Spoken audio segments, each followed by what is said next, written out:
कहानी की शुरुआत वहीं से होती है जहां से हमने खत्म करी थी। हमारा हीरो एक डंजन के अंदर फंस चुका था। उस डंजन के अंदर जाने के बाद वहां पे वो उसके ऊपर एक खतरनाक मोशन अटैक करते हैं। जब भी समय रुक जाता है और यहाँ पे एक डीमन आ जाती है और बोलती है कि मुझे नहीं लगा था तुम सिर्फ अभी तक एक बच्चे ही हो। पता नहीं उसने तुम्हें इसलिए क्यों चुना। मुझे नहीं लगता कि यहाँ पे तुम इतना मतलब कि स्ट्रांग हो कि तुम इसको हरा सकें। हमारे सोच रहे थे क्या मैं अपने दिमाग को हारने वाला हूँ और क्या ये मेरा एंड होने वाला है एक और बार। नहीं, ऐसा नहीं होना चाहिए। मैं ये प्लान नहीं कर रहा था कि मैं यहाँ पे मतलब कि ऐसे हो जाएगा और मेरा जो प्लान है अपने फादर से रिवेंज लेने का वो भी यहीं पे ख़त्म हो जाएगा और मुझे इसको एंड्योर करना होगा। स्टिल मेरे पास कुछ चांस तो है जीतने का। मैंने तुम्हारी आंखें देखी, तुम्हारी आंखों में ऐसा है जैसे तुम जीना चाहते हो लेकिन चाहिए तुम बहुत ज़्यादा ही वीक हो। तुम यहाँ पे मतलब कि थोड़ा सा भी स्ट्रांग नहीं हो लेकिन तुम्हें जल्दी स्ट्रांग होना पड़ेगा। अगर ऐसा नहीं हुआ तो मैं वापस आऊँगी और सबसे पहले तुम्हें ख़त्म कर दूँगी। और वो यहाँ से गायब हो जाती है और बोलती है कि अब तुम्हारे लिए इम्पोर्टेंट है कि तुम यहाँ पे स्ट्रांग बनो और फिर से हो। और मैं तुम्हें कुछ समय दे रही हूँ स्ट्रांग बनने के लिए और तुम्हें इसको नाइट को हराना होगा। अगर तुमने इस नाइट को हरा लिया तो मैं तुम्हें मान जाऊंगी कि तुम एक अच्छे हंटर स्ट्रॉन्ग हंटर हो। हमारे हीरो के पास एक मेन क्वेस्ट आती है। Main quest health trial. यहाँ पे इसमें टाइम होता है 2 महीने का। 2 महीने के अंदर हमारे हीरो को एक सी रैंक की डिफिकल्टी का मॉन्स्टर को हराना होगा और अगर वो यहाँ पे फेल होता है तो उसको पेनल्टी के तौर पे डेथ मिलने वाली है जो तुम देख सकते हो। और उसके बारे में पढ़ सकते हो रोक के वीडियो की क्या क्या था उसके अंदर। मैं यहाँ पे ज़्यादा एक्सप्लेन नहीं करने वाला इस क्वेस्ट को क्योंकि ये बहुत ज़्यादा ही सिंपल क्वेस्ट है। इसमें हमारे हीरो को इस रेड नाइट को हराना है। Chosen child of the normal कुछ वो ऐसा बोलती है और मैं वो सोचती हूँ कि तुम सक्सेस हो जाओगे। और यहीं पे यहाँ पे जो होता है डंजन धीरे धीरे गायब होती है। हमारे यहाँ हीरो को कुछ यहाँ पे विजन्स आते हैं पुराने जो तुमने अगर पिछले एपिसोड देखे तो देखे ही होंगे। और हमारे बोलते हैं क्या मैं डंजन के एंट्रेंस के वापस आ गया। ओ, मेरे लगता है जो इंजरी है वो हील हो चुकी है उस लड़की की वजह से। और यहाँ पे उसके सामने एक क्वेस्ट होती है सी रैंक की जिसके अंदर बताया जाता है कि वो जो लड़की है आई थिंक वो कोई गोडेस थी और आई थिंक वो गोडेस ऑफ डेथ थी। इसके बारे में बताया जाता है, तुम पढ़ सकते हो। मैं सिर्फ गोडेस ऑफ डेथ ही बोलूँगा बिकॉज मैं नाम याद करने में थोड़ा सा अच्छा नहीं हूँ गाइस। मैं अपने स्कूल के फ्रेंड्स के नाम भी भूल जाता हूँ जब मैं 1 महीने स्कूल में जाऊँ। ठीक है, आगे बात करते हैं। अब हमारा हीरो बोलता है कि ये मैं रिग्रेस क्यों हुआ।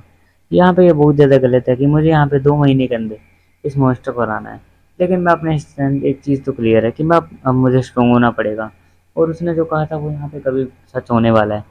अगर मैं 2 महीने में स्ट्रॉन्ग नहीं बना तो मेरी जो लाइफ है वो वहीं पे स्टॉप हो जाएगी और वो सी डेफिनेटली तुम समझ सकते हो। तो मुझे 2 महीने में इतना स्ट्रॉन्ग तो होना है कि मैं स्नाइट को हरा सकूँ।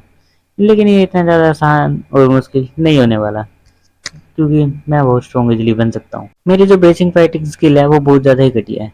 मैं एज अ मेज हूँ और मैं फाइट करता हूँ एज ए मतलब फिजिकल फाइटर। मतलब वो हमारा जो हीरो है वो ऐसा फाइट करता है जैसे वो एक स्वॉर्ड यूज कर रहा है या कोई मतलब कि भाला यूज कर रहा है, ऐसे फाइट करता है। एंड हमारा हीरो एक मेज है तो उसके लिए उसको यहाँ पे स्टाफ को सीखना होगा। और यहाँ पे जो यहाँ उस लड़की का मैसेज आया होता है जिसका हमारे हीरो ने मतलब कि ठीक करा था इंजरी को सेक्रीफाइस स्किल से मतलब कि जो भी उसका। तो वो बोलते हैं कि क्या तुम मेरे वापस आ सकते हो क्योंकि हमें तुम्हें यहाँ पे मतलब कुछ बात करनी है। और मैं बताने वाला हूँ यहाँ पे हमारे हीरो का टेस्ट भी होने वाला है। आगे वो इसी के बारे में बताती है और बताती है कि मैंने कॉन्ट्रैक्ट को भी रेडी कर लिया है लेकिन तुम्हें एक और फेवर करना पड़ेगा। और यहीं पे ये चीज़ मतलब कि हमारा हीरो यहाँ पे पहुँच जाता है नेक्स्ट डे के जहाँ पे ये ब्लैक मतलब कि सूट में बंदा होता है ये हमारे हीरो को लेके जा रहा होता है। हमारा हीरो बोलता है कि यहाँ पे लगता है मेरा तो कोई टेस्ट होने वाला है।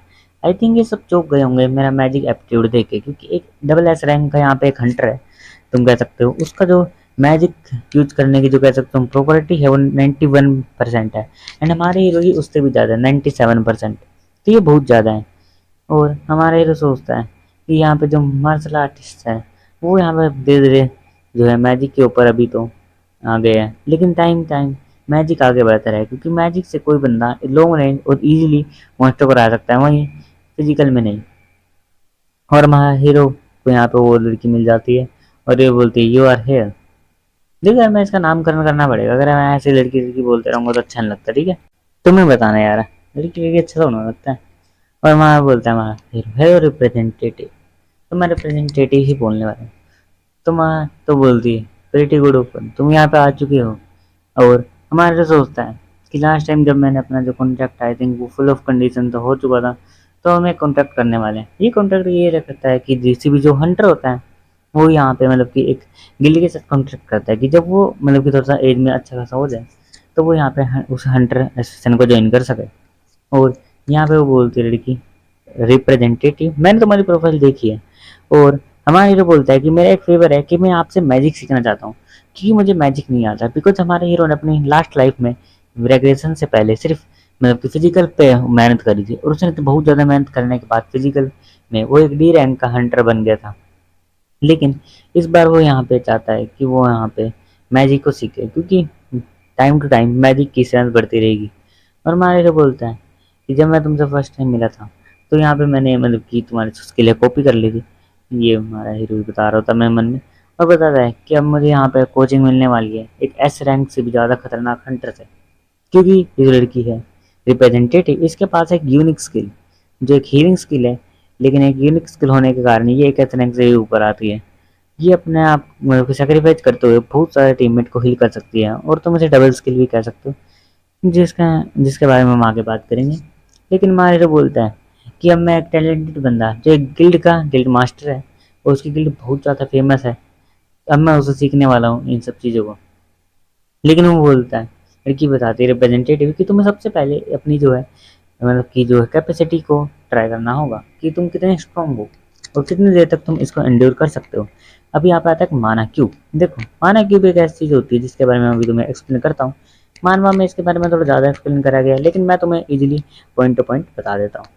तो माना क्यूब एक ऐसी जगह होती है जहाँ जो है हाई रैंक के हंटर जो होते हैं उनका यहाँ पे एक टेस्ट होता है जिनमें उन्हें माना क्यूब के अंदर रह के माना एनर्जी को फील करना होता है। और उसे फील करने के बाद इस माना क्यूब के अंदर एक कोर होता है, उसके पास जाना होता है। या तो तुम उस कोर को तोड़ सकते हो लेकिन बहुत सारे जो हंटर हैं वो ऐसा नहीं कर पाते।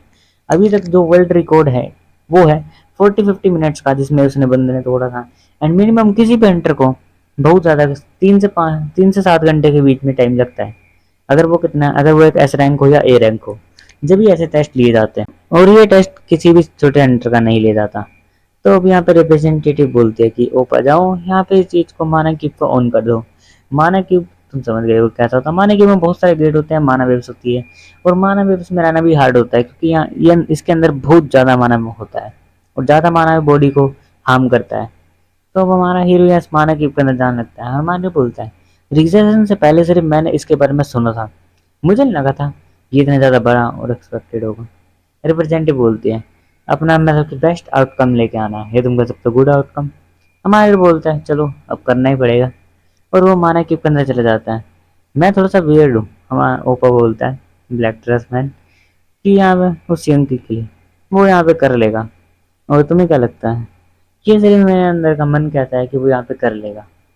और यहाँ पे हमारे हीरो सोच रहे होते हैं कि कितना टाइम लगेगा। हमारा हीरो जैसे अंदर जाता है उसको ऐसा फील होता है जैसे कि वो एक पानी के मतलब कि नदी के अंदर है। तुम कह सकते हो वो एक ओशन के अंदर अपने आप को फील करता है, उसे ऐसा लगता है कि वो इस ओशन के अंदर है। और हमारे जो बोलता है इससे कुछ डिसीज भी हो सकती है यहाँ पे आने से। माना डिटेक्शन जो है वो कुछ ऐसी बहुत ज़्यादा ही मतलब कि तुम कह सकते हो बहुत सारे लोग तो इस जगह पे सांस भी ले ठीक से नहीं पाते क्योंकि ये एक माना का ओशन तुम कह सकते हो। लेकिन सबसे पहले मुझे ये सोचना मतलब कि यहाँ पे ढूंढना होगा कि जो माना है उसकी वेव्स कहाँ से आ रही। ज़्यादातर लोग इस ओशन के अंदर घूम हो जाते हैं क्योंकि वे बहुत टाइम ढूंढ ही नहीं पाते कि वो कहाँ है, क्योंकि एक ओशन के अंदर एक छोटे से गेट को ढूंढना बहुत ही मुश्किल होता है। और अगर मैं ध्यान से रिमेंबर करूँ चीज़ों को तो मैं यहाँ पे अब गोल गोल नहीं घूमूंगा और यहाँ पे डोर को इधर ढूंढ लूँगा। और बहुत सारे डोर यहाँ पे होते हैं जो कहीं आउटर वर्ल्ड से जो खाली और बहुत लंबे होते हैं और बहुत सारे जो आउटर वर्ल्ड से जुड़े होते हैं। हमारा हीरो धीरे धीरे वेव लेंथ को सेंस करने लगता है कि यहाँ पे कैसी वेव आ रही है, कैसे यहाँ पे चल रहा है। धीरे धीरे वो सेंस करता है कि यहाँ पे कुछ ना कुछ अननेचुरल है। जैसे ही उसको सेंस करता है उसे वो दिखता है क्रिस्टल। वो बोलता है क्या यहाँ पे एक क्रिस्टल है? मैंने कभी ऐसे क्रिस्टल के बारे में नहीं सुना कि यहाँ पे कोई ऐसा क्रिस्टल होता है। लेकिन मुझे ऐसा लगता है कि अगर माना क्यूब को तोड़ने के लिए हमें क्रिस्टल को यहाँ पे डिस्ट्रॉय करना पड़ता है। कितने टाइम लगता है तुम्हें उसको लगेगा यहाँ पे बाहर आने में? मुझे तो लगता है कि उसके हमें उसे ज़्यादा इतना वो नहीं सोचना चाहिए। मुझे पहले सबसे पहले मैंने जब उसको देखा था तो मुझे लगा था वो एक जीनियस है और बहुत ज़्यादा इम्प्रेसिव है। लेकिन कितना टाइम लग सकता है उसको यहाँ पे आने में।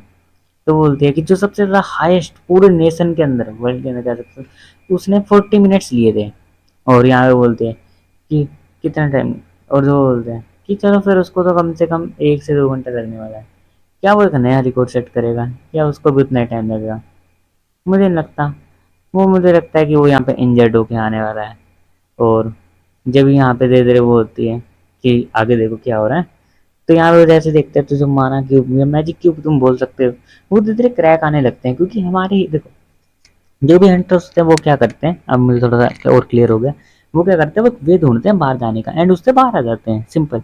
लेकिन हमारे जो ने क्या करा, वो पहुंच गया कोर के पास, उसने कोर डिस्ट्रॉय कर दिया। अब कोर डिस्ट्रॉय करने के कारण वो एकदम से खत्म हो गया और हमारे तो फास्टली बाहर आ गया। हमारे हीरो का अंदर का सीन दिखाया जाता है, जहाँ हमारा हीरो बोलता है कि ये कोई माना क्यूब है। मैंने इसके बारे में कभी नहीं सुना, लेकिन मुझे ऐसा लगता है कि अगर मैं इस माना क्यूब को तोड़ दूं तो मुझे एग्जिट को ढूंढने में इतनी मेहनत नहीं करनी पड़ेगी। क्योंकि जो एग्जिट को ढूंढना है वो इतना हार्ड होने वाला था।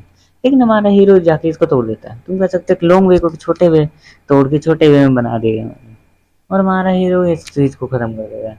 और यहाँ पे बोलता है कि मेरे भगवान। और हमारा हीरो बोलता है कि ये ज़्यादा इजी नहीं था, लेकिन मैं बहुत ज़्यादा ही एवरेज नहीं हूँ। और समय के साथ साथ एक ए रैंक और एक बी रैंक को भी कम से कम 2 घंटे लगते हैं। और अगर कोई बहुत ज़्यादा स्ट्रॉन्ग भी हो, ए रैंक से अबव भी हो, तो उसे कम से कम 1 घंटा 30 मिनट लगते हैं। और जो इस पूरे वर्ल्ड में सबसे ज़्यादा रिकॉर्ड टाइम सेट कर चुकी है, रिकॉर्ड शॉर्टेस्ट टाइम, उसे लगे थे 40 मिनट्स। और ये वही है लड़की, आई थिंक 36 मिनट लगे थे, सॉरी गाइज, 36 मिनट लगे थे। एंड वो जीनियस है, एंड ये वही लड़की आई थिंक जिसने 91 मैजिक एपिट्यूड दिया था। लेकिन क्या ये उससे 26 मिनट फास्टर है, क्योंकि हमारे ने सिर्फ 10 मिनट में इसको कर दिया था। तुम अमेरिका को मिल जाए, तुमने इसको सिर्फ 10 मिनट में कर दिया। क्या मिल जाए, तुमने यहाँ पे इस क्यूब को मतलब कि कैसे फास्ट करा? कुछ नहीं, मैंने बस एक कोड ढूंढा था, जैसे मैंने उसको देखा मैंने उसको ब्रोक कर दिया। क्या एक क्रिस्टल? क्या तुमने उस क्रिस्टल को ही वहां पे खत्म कर दिया? ज्यादातर जो लोग हैं वो उस क्रिस्टल की मानव है वो सेंस भी नहीं कर पाते, क्योंकि वो बोल रहे, और ज्यादातर लोग सिर्फ मतलब कि उसको ढूंढने वे को ढूंढते हैं, ना कि ऐसे क्रिस्टल को। और हमारे तो सोच रहा था क्या मैंने कुछ गलत तो नहीं कर दिया उस क्यूब को तोड़ के। क्या वो ये जो क्यूब था वो इतना, तो बोलते ग्रेट मिंजा योन, तुमने बहुत अच्छा काम करा इस बार, और अब तुम यहाँ पे जा सकते हो। और ध्यान रखना कि मैं तुम्हें एक ग्रेटेस्ट मैच बनाने वाली हूँ, क्योंकि तुमने यहाँ पे अपनी कंडीशन को फुलफिल कर दिया है। आई होप तुम तैयार होगे इस चीज़ के लिए। और यहीं पे जो ये सीन चेंज होता है, जहाँ पे हीरो की फादर मतलब कि यार सॉरी है, फादर तो रिवेंज लेना है, मदर एंड फ्रेंड, तुम कह सकते हो बेस्ट फ्रेंड फ्रॉम चाइल्डहुड, यहाँ पे दोनों खड़े होते हैं और एकदम से रोल्स रॉयस आती है। दोनों यहाँ पे रोल्स रॉयस की तरफ देख रहे होते हैं कि कौन निकलने वाला है। उनको नहीं होता कि हीरो निकलेगा, तो बोलते क्या, क्या वो जिन हंग मिन जंग है, क्या वो वहां से आ रहा है? क्या उसने इस बार कुछ ना कुछ गलत करा है इसलिए उसको इस गाड़ी में लाया जा रहा है? और यहाँ पे वो किसी चीज में इन्वॉल्व ना हो जो बहुत ज्यादा डेंजर है उसके लिए। देखो यार, अब मैं जो बताने वाला हूँ अगले वीडियो में वो तुम्हें सुन के अच्छा नहीं लगने वाला है। लेकिन यार ये लड़की हमारी हीर से पूछती है कि तुम वहाँ क्या कर रहे थे और तुम गाड़ी से कैसे निकले, और इतने क्वेश्चन पूछती है कि मैं इस चीज़ को स्किप करने वाला हूँ अगले वीडियो में।